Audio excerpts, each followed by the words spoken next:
This is a reading of Skin in the Game by Krivolapova from the short story collection Incurable Graphomania, published by Apocalypse Confidential Press, September 2023. The year is 2044.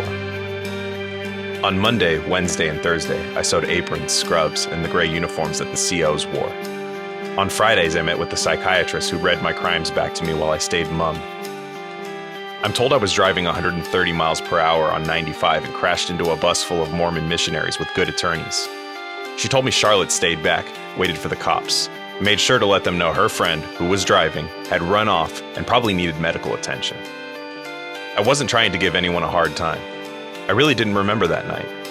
No hypnosis, meditation, or DBT could resurrect the memory of the joyride we took after the New Year's party. Hell of a way to start 2041.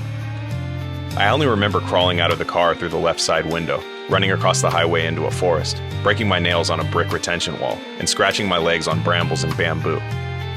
The cops caught me in the parking lot of a furniture store, barefoot, covered in blood, and a shredded cocktail dress. The psych kept telling me how lucky I was to have a friend like Charlotte. So involved in my case, so hands-on. So lucky to have a friend with a net worth rivaling the GDP of Belize. No one ever explained why I spent my first 2 years in Delaware when I crashed in Jersey and lived in New York. Hazel D. Plant Correctional was a blue and yellow facility built inside the clover of 95, encircled by the highway. The prison looked like it was born with its cord wrapped around its neck without anyone ever bothering to take it off.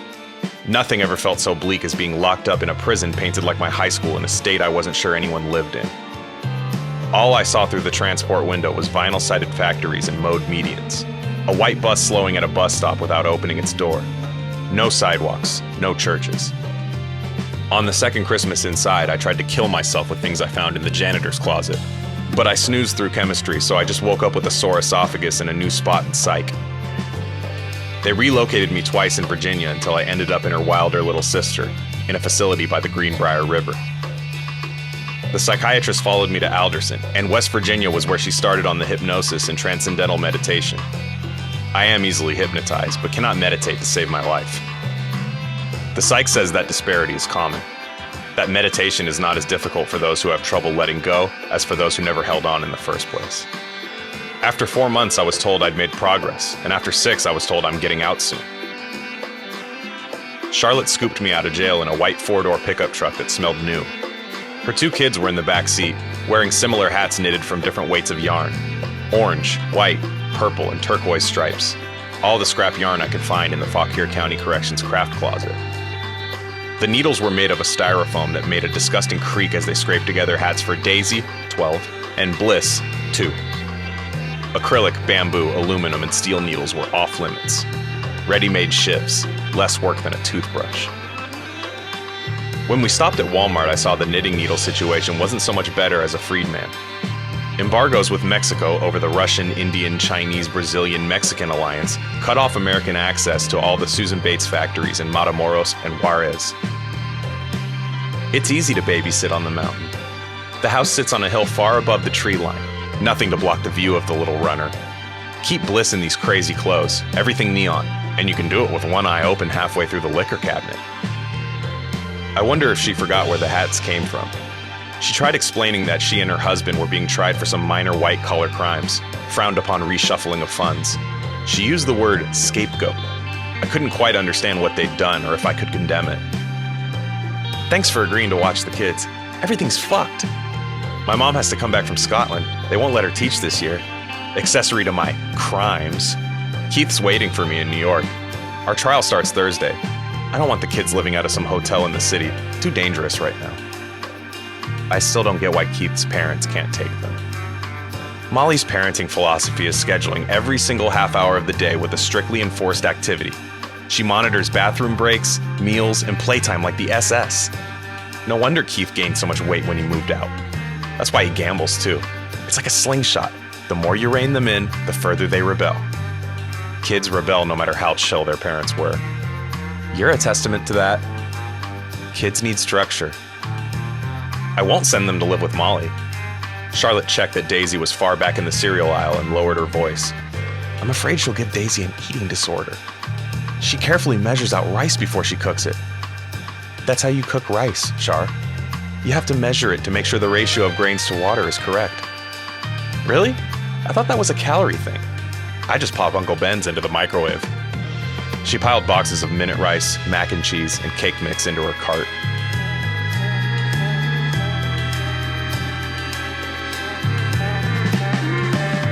Charlotte's parents' mountain property was a stone house on 6 acres of land in Romney, West Virginia.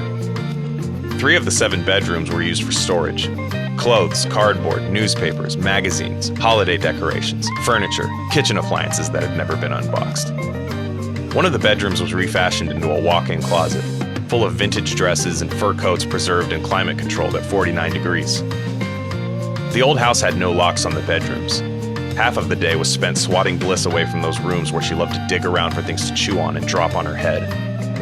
Daisy moved herself into the attic bedroom and hardly ever came out for air. You should go into town today. You're gonna go crazy with them after a few days.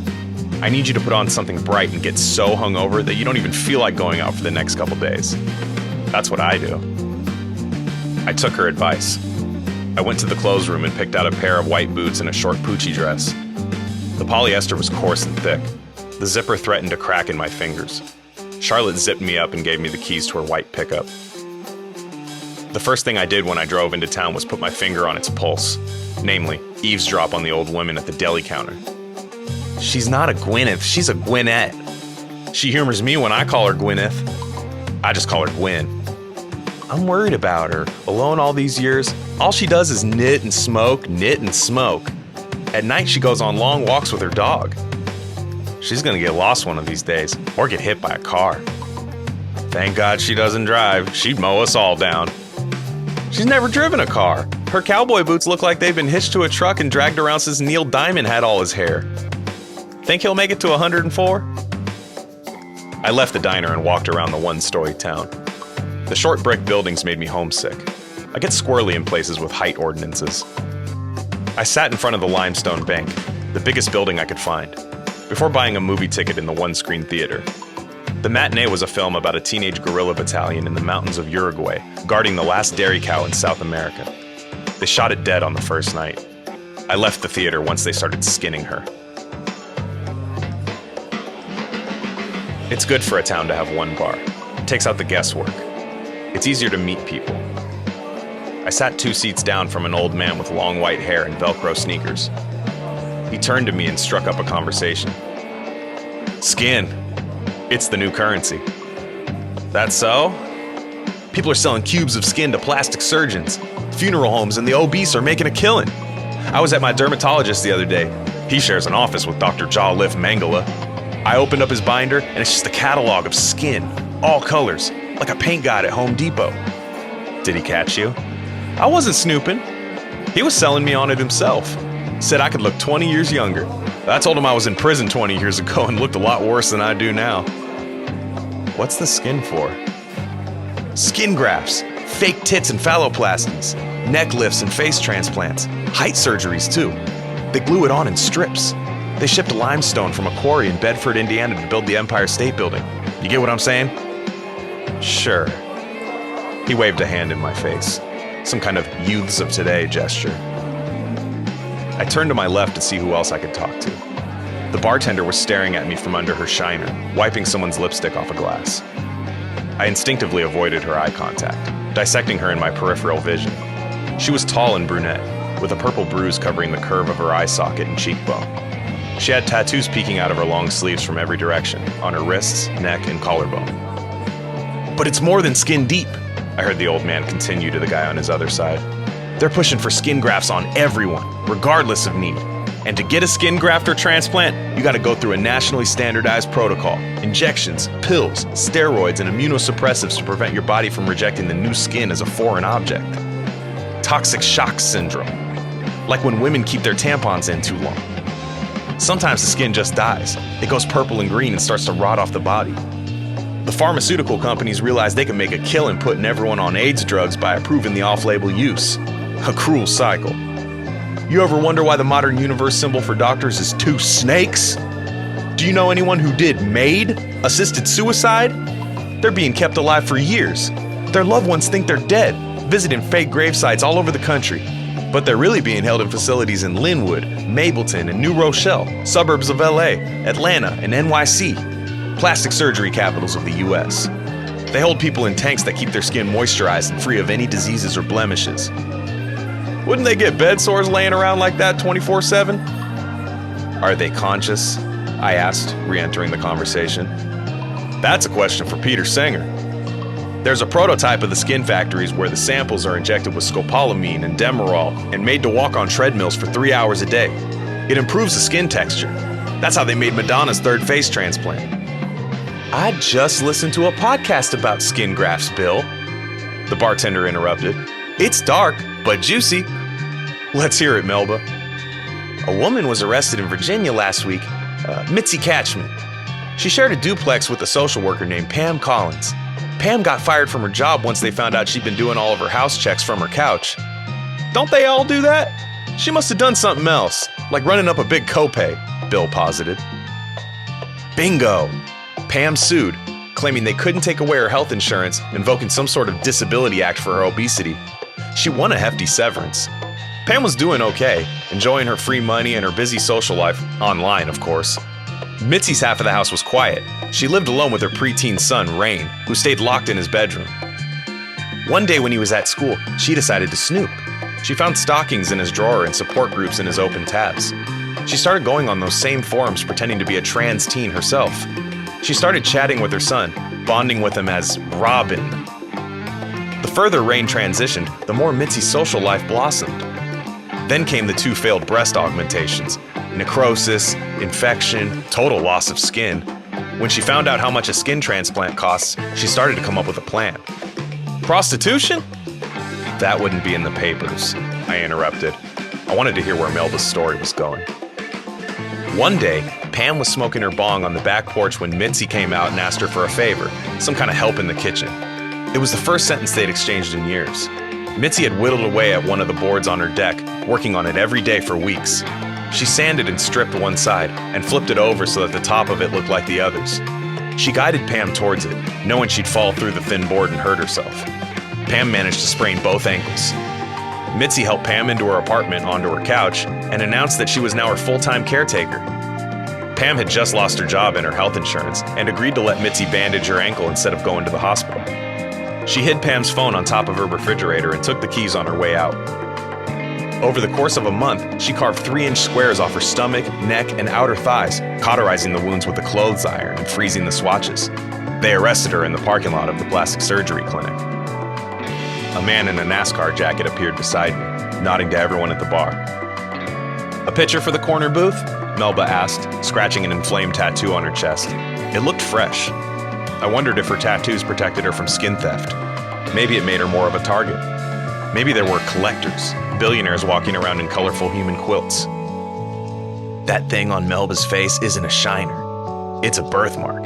It makes her look tougher than she is, NASCAR whispered to me as she filled a pitcher with her back to us. For weeks I kept expecting it to heal, but she's never been in a fight. She paused before handing the beer to NASCAR. She changed her mind, pulling it back, walking it to the booth herself. I turned to watch her bend over the table, arching her back in front of the group of bikers. She tried to be an actress but got laughed out of New York. Ran to West Virginia with her tail between her legs. Her stolen valor was starting to get under my skin. I bet her name isn't even Melba. Name changes have gotten really popular among the barista class. You can change your name and gender in 10 minutes. The DMV website sends you a new birth certificate and you're off to begin your new life as Kish, Flax, Gray, Morrow. I met a woman named Tick in the deli this morning. Important beefs get figured out around the watering hole. Sometimes even frozen beef gets thrown back into the microwave. What? I gave NASCAR a quick once-over. He was oversharing, trying to lasso me into something. Maybe he was just forthcoming. He was attractive enough to just go up to women. Maybe he never learned any better. Gox, he offered his hand. I stopped myself from rolling my eyes, but my tongue gave me away. When'd you pick Gox? My dad had these hiking boots that said Gox on them. I kind of liked how it sounds. You mean Geox? Maybe.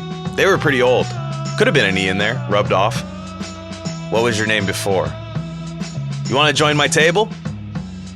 I felt myself getting tight and reached into a basket of tots to soak up Melba's heavy pores. It was empty. Gox's friends all looked alike. Pale skin and dark hair, tattoos, big fake leather racing jackets. His friend in the DuPont jacket leaned closer to me. Do you want me to order you some food? Mozzarella sticks? When he got up, I saw him limp a little, favoring his left leg. Another guy in a bush jacket moved into his spot. Gox seemed aloof, or comfortable with how close his friends were getting to me. I couldn't comprehend their conversation. Something about cars, mileage, or real estate. DuPont came back with a basket of breaded mozzarella sticks. I'm Damon, by the way. I winced at the hot cheese. Thanks for the food. I haven't seen you around here. You live in one of those mountain mansions? A man in a Red Bull jacket asked me. How do you know? Your car. Not a lot of lifted F-150s around here. They fine you for gas now, unless you're on two wheels. Let her eat, Herod. The name changes are out of control. They started talking mileage in the booth, and I eyed the door. Their bikes were a stubborn display of their commitment to the gas tank. I hate motorcycles. Choosing a motorcycle over a car is like choosing to get punched in the face. I got on and thought about how I'd look face down in the highway next to a couple fast food wrappers and a mattress. Not so different from how I looked on Gox's messy bed an hour later. Turns out riding a motorcycle isn't so bad sometimes, especially down in the country. Not a soul in sight. No weaving through cars at red lights or preying on the highway. Gox dropped me off at my car with his phone number and a promise that he'd call.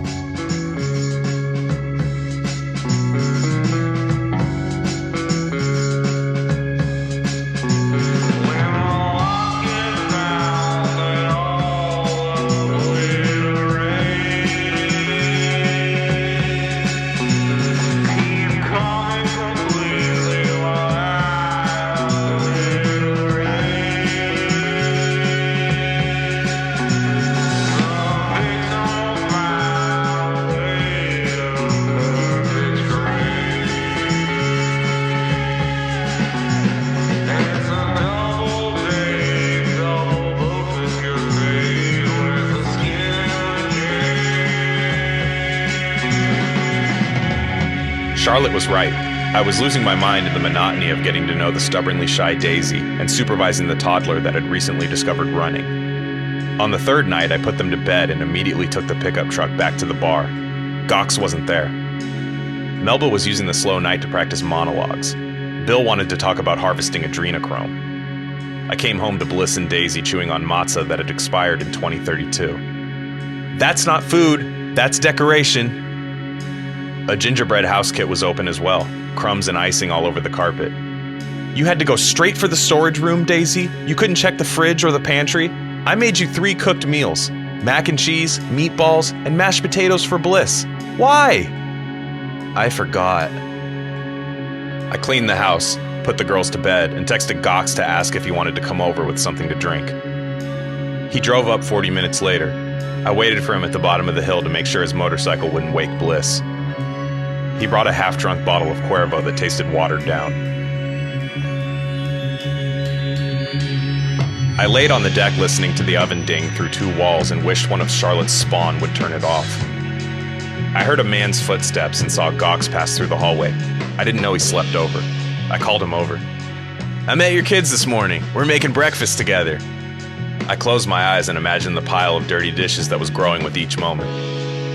"I had this dream you were taking an eyelash out of my eye, the one that grows down into my cornea, stubborn. That was real. You sleep with your eyes open, little white slits. It's creepy. That eyelash bothered me when you're awake. I tried to pry it off with tweezers while you were asleep. You had a fucking pair of tweezers in my eye?" "Yeah, what else was I gonna use?" Bliss started to cry before I could retort. Gox stayed a few days, making himself at home. I couldn't tell if he was old-fashioned, ill-mannered, or just a little autistic, but I really craved adult company. Bliss curled up next to me in her striped pink and gray onesie. Her little toe head was messy and stuck to the pillow via static electricity. She was hot to the touch, so hot that I had to move my arm away. I needed to find the baby aspirin Charlotte's fat husband was supposed to be taking after his heart attack. I looked back at them on the bed together, him deep in his phone. Babies fall backwards suddenly. It's what they do. He ignored me for a dial tone. I heard him use his real name on the phone with a realtor. "Hi, it's Mike again." "Don't get distracted. Don't relax." "I am absolutely not relaxed." "Good." As I looked through the mirror cabinet, something huge and gray entered my periphery. A creature ran through the trees down the neighbor's driveway. Barely visible through the bathroom mirror, I got scared for a minute before remembering what a dog is. Remembering that people have dogs, that you can just buy one. It's harder to get a job in a drive-thru as a felon than become the owner of a 200-pound canine. Or become a parent. I heard Bliss start crying and rush back into the bedroom. "I was on the phone. I looked away for 1 second. Bliss had fallen off the bed face first into the corner of the nightstand. A red welt was forming on her cheek right below her eye. Thank God she didn't lose an eye or a tooth. Grab some ice from the kitchen. I need to finish this call. I took his phone and threw it across the room, through the door, clattering down the staircase. Get the fuck out. Whatever, I'll use yours. He grabbed my phone off the bed and started to leave the room with it. With Bliss crying on my hip, I kicked him down the stairs as he tried to pick his phone up. I ran to the master bedroom and took Keith's handgun out of the drawer. Leave. Forget this address. Are you serious? Get on your bike and go, Mike. As I heard his bike rip away down the road, I realized he never even asked for my name. Daisy ventured out of the attic while I was watching a video tutorial for a sling you could tie out of an old blouse. I wasn't going to let Bliss out of my sight for a moment. What happened? Daisy asked, hiding her chest with her book. Her shyness was starting to piss me off. I watched it turn to vanity, like a spoon twisting in the light. You heard your sister crying and stayed up there reading? You're here to take care of us. You're 12 fucking years old. You want to be a grown-up when you're up late talking to your internet boyfriends, but when it comes time to take care of your sister or wash a single dish, suddenly you're a child again. At least my internet boyfriends don't live here. I met him in person, and I'm calling your grandma. Yes, that grandma, Molly Marie. She's going to pick you up and take you to the farm while your mom's in New York. The second Frank and Molly Marie picked up the girls, I got undressed and peeled off the pool cover. I promised Charlotte I'd keep it closed around Bliss to prevent any Casey Anthony incidents. I fell asleep in the sun and woke up in the back of a car with a hood over my face. I could feel that I was sitting in the middle of the back seat, falling into people next to me at turns. Men by their smell and size and the firmness of their arms. One of them was wearing an acrid, soapy, anise-heavy cologne. The other smelled natural, sweat and unwashed hair. The car smelled like fake purse leather. I wonder if this had something to do with Charlotte's trial. Do you think I'm Charlotte Sachs? I asked quietly. I'm Jen. I'm just house-sitting. I heard the men in front talk amongst themselves for a little. One of them ran his hands under my hood and felt my face like a blind man. His hands smelled sweet, like chewing tobacco. Where is Charlotte? I don't know. I was just watching her parents' house. Her husband? Children? Where are they? Children? She has PCOS. I know she has children. There were 2 girls in the house. I heard a familiar voice coming from the front seat. Charlotte became delusional after her second miscarriage. She borrowed 2 girls from a foster home. She doesn't have any biological kids, just orphans she babysits a little. The girls are back in their home, and Charlotte is in jail. They arrested her for kidnapping. You said you didn't know where she was. I don't know which jail she's in. She has warrants in multiple states. I tried to think of a lie they'd believe. Paint a picture. Men aren't familiar with Lifetime network pattern. What the husband says about his old bag of a wife to get the surrogate to sleep with him. What the surrogate tells her ex-con boyfriend to get him to kill the husband. What the wife tells her divorce lawyer. You know, pillow talk. We pulled into a place that smelled like gasoline. It could be one of 3 gas stations in the state, maybe a truck stop. They talked about the pros and cons of feeding me. If we lift your hood, you'll see our faces. You get that, right? One of them patted my knee. They seemed nervous. Fill up a jug of gas and let's get out of here. How much does your bike take? Again, mileage. I smiled under my hood. I started to paint a picture of the car. Gox/Mike was in the passenger seat. Herod was driving. DuPont Damon was to my right, and Red Bull was to my left. I was strapped in the catbird seat. Gox/Mike was trying to obscure his voice, but I heard the nasally lilt men of his generation tend to have. Someone stuck a helmet over my hood. I felt the car lurch dangerously to the left and heard the men start yelling. 5 gunshots, 2 shells bouncing off my helmet. I heard a man breathing heavily, yelling into a phone. A woman's voice on the other end. I felt someone unbuckle my seatbelt and carry me from the car without cutting the zip ties from my wrists. I saw a flash of light through my hood, a camera. I heard him get back into the car, slam the door shut, and start the engine. The sound of the car crashing into something immovable made me fall asleep. I woke up on Charlotte's couch with sore wrists and a bruise across my chest. Melba was in the kitchen in Charlotte's bathrobe, slicing strawberries on ice cream. She offered me some with her shoulders and wrists silently, without interrupting the man speaking. Damon closed the fridge and sat down next to me. They paused like parents with bad news. Keith can't go to prison. All that skin, Melba continued. They'd keep him alive for less than a year if he's lucky. They'd hook him to a feeding tube and hack him up. What's that got to do with me? I got up to go to the bathroom and stared out the window looking for the neighbor's dog. The driveway was empty except for 2 cars, Melba's sedan and an organ transport vehicle, no white truck. The organ transport guy's car battery ran out. Melba's thighs smacked on the toilet cover next to me. I told him he could charge it here. Poor guy will probably get fired. 30 minutes or it's free, right? I heard they used to deliver pizzas with that promise. She was lying, nervous, scratching inside her boot with a pen, waiting for me to answer. How are you doing? After the crash, I mean. Which one? I kept watching for the gray dog, wary of how it tended to blend into the neighbor's asphalt driveway as he napped. I heard Melba asking me something about prison, unearthing the lead. Ever wonder why Charlotte called Fauquier County and got you out early? Alderson, not Fauquier. FCC was the second to last place they sent me. Alderson, right. I heard they really shrink-wrapped you in there. Nothing gets past you. Last year, Charlotte produced a feature, starring herself, reenacting the whole night you crashed. They were going to show you that under hypnosis, but the girl who was supposed to play you got injured in the stunt crash. Charlotte paid her off and scrapped the whole thing. How badly was she hurt? She's fine, just a little burnt. Melba pointed to her shiner. From my standing position, I noticed a black holster in Melba's boot. I tried to flick my gaze away in time, but she pulled the gun out and told me to get into the shower. She had the same glint in her eye as her retelling of the Mitzi Catchman case. She grabbed towels off the stack and threw them around me in the tub. I heard Charlotte had steering wheel-sized bruising on her chest and thighs, and that she hired you a very expensive psychiatrist. Recovered memories, hypnosis, meditation. I'm not so sure she had to go through the trouble. You seem to be sleeping on your feet. Why did Gox kidnap me? Ransom? Mike didn't plan any of this. He just got the layout of the house and a read on you. Char wanted to be kidnapped with the kids. She really didn't think you'd go over her head like that, sending for Molly. That wasn't so good. Being with her kids would have made it more sympathetic, stalling her trial even longer. But I guess it all worked out in the end. She got me out of prison early to use me to stage her kidnapping. You were wearing a black hood and Charlotte's clothes. The rest of the group is dead. They didn't know you were a double. They've never seen Charlotte's face, only her car. She never goes to that dive. You know how this all works by now, right?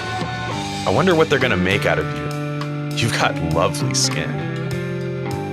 Melba's gun was small, and I thought of the stolen valor on the left side of her face that wasn't stolen anymore. She earned it. She'd gotten burned. She had skin in the game. She was still on Charlotte's payroll, and I didn't know what other fucked up skin she had hiding under her Henleys. I remembered Bill's rants in Mitzi Catchment and New Rochelle. I turned on the hot water and ran a hot bath, letting the towels stop up the drain, wondering if this would be the last warmth my skin got to feel pre-mortem. She got frustrated that my ears were underwater and not listening to her monologue. As she reached for the faucet, I wrapped her head in the shower curtain like I saw someone do in Delaware and held her face in 4 inches of water. As I held her head down with my body weight, waiting for stillness, I saw the gray dog jump our fence and run uphill towards the house. I saw Damon go outside to catch it, giving me one good shot out of the bathroom window.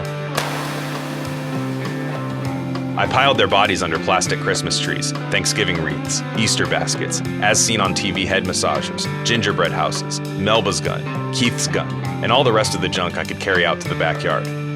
I lit them on fire using a brass menorah and watched the flames grow as I tread water in Charlotte's pool.